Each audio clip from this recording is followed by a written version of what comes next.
Le nouveau président congolais Félix Tshisekedi a longuement vécu à Bruxelles. On le connaît donc bien dans la diaspora congolaise de Belgique et son élection confirmée suscite des avis très partagés.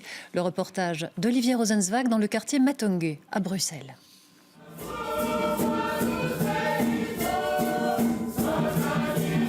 Dans un sous-sol de Matonge, ils chantent pour célébrer la culture congolaise, avec toujours présent à l'esprit l'instabilité politique qui règne à 6000 km de là.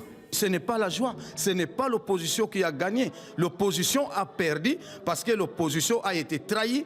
On a trahi le peuple par un enfant de l'opposition qui est l'enfant du pays. Cet enfant, c'est Félix Tshisekedi, président élu du Congo. Du moins, ça, c'est la version de la Cour constitutionnelle. Monsieur Tshisekedi n'est pas élu, il est nommé. Il est nommé par Kabila. Un président nommé et qui plus est doté d'aucun pouvoir. Il n'y a pas de majorité parlementaire. Et qu'est-ce qu'il va faire? Qu'est-ce qu'il va foutre? Comment il peut gouverner?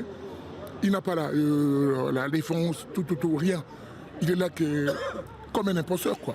Pour beaucoup à Matonge, le seul à pouvoir incarner la transition démocratique a un nom, Martin Fayoulou. Fayoulou, c'est un homme de droit. C'est un homme de droit, c'est un soldat du peuple. Il a voulu défendre le peuple.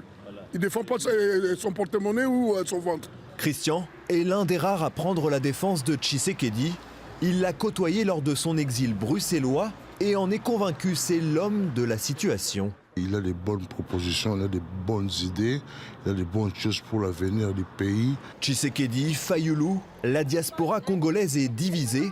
Et c'est finalement à la sortie de l'église qu'un message de réconciliation se fait entendre. Pour éviter les nouvelles crises, il faut qu'ils travaillent main dans la main pour éliminer celui qui est derrière, surtout encore, Kabila, qui est encore là.